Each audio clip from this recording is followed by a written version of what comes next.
Assalamualaikum warahmatullahi wabarakatuh. Perkenalkan, nama saya Fahrunisa Nubina Saika. NIM saya 20111024160056. Saya dari kelas B. Di sini saya akan menjelaskan tentang anatomi fisiologi sistem pencernaan. Sistem pencernaan umumnya berfungsi untuk memindahkan nutrien, air, dan elektrolit dari makanan yang kita telan sehingga bisa masuk ke dalam lingkungan internal pada tubuh kita. Dan di dalam sistem pencernaan terdapat proses pencernaan. Proses pencernaan yaitu pertama, makanan masuk ke dalam mulut yang disebut proses ingestik, dan yang kedua terjadi proses mekanik yaitu terjadi ketika gigi memotong dan menggiling makanan, dan yang ketiga ada proses peristaltik yaitu kontraksi oleh otot polos influenter yang menimbulkan kontraksi sehingga makanan tertelan. Yang keempat ada digestis. Digestis itu merupakan penguraian molekul dari molekul besar ke molekul kecil.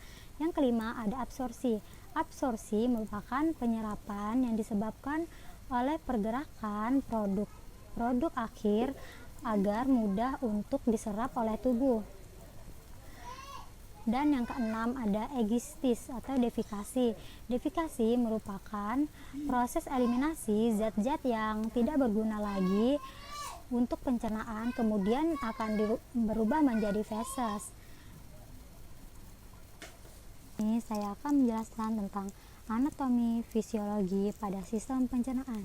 Sistem pencernaan dimulai dari mulut atau oral. Di dalam mulut atau oral ini terdapat gigi, lidah, ludah, bibir, dan pipi. Fungsi gigi yaitu untuk mengunyah makanan dan fungsi lidah sebagai indera pengecap. Dan di sini terdapat kelenjar saliva. Kelenjar saliva ini berfungsi untuk menghasilkan air liur atau saliva yang berfungsi untuk membasahi makanan agar mudah ditelan. Dan di sini terjadilah proses amilase atau perubahan karbohidrat menjadi glukosa. Yang kedua terdapat faring.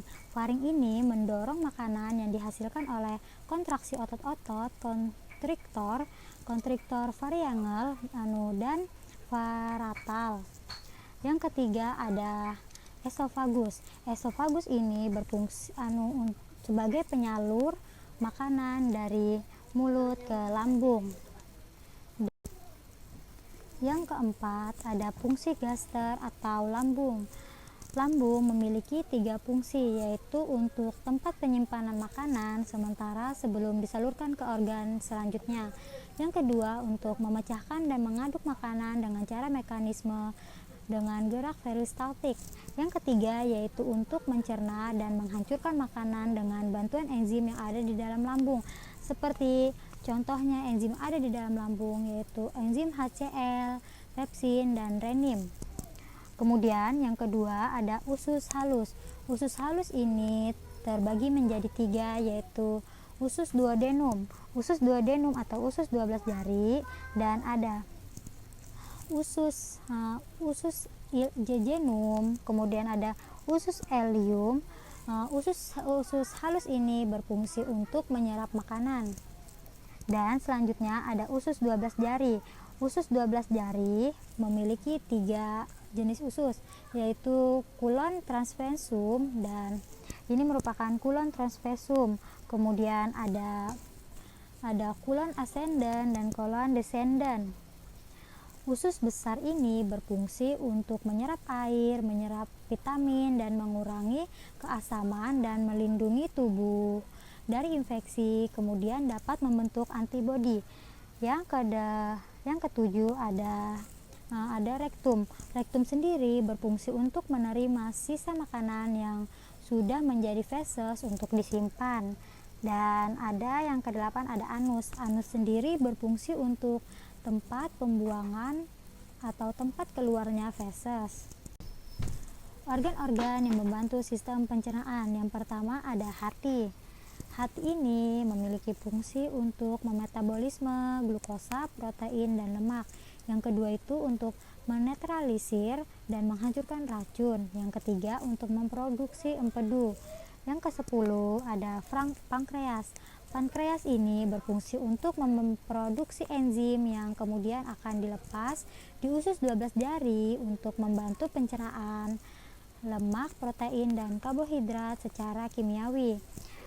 Dan yang ketiga ada kandung empedu. Kandung empedu ini yaitu tempat penyimpanan empedu. Dan saat makanan berlemak masuk ke dalam usus duodenum atau usus 12 jari, maka kantung empedu akan berkontraksi dan mengeluarkan cairan yang disebut juga dengan empedu.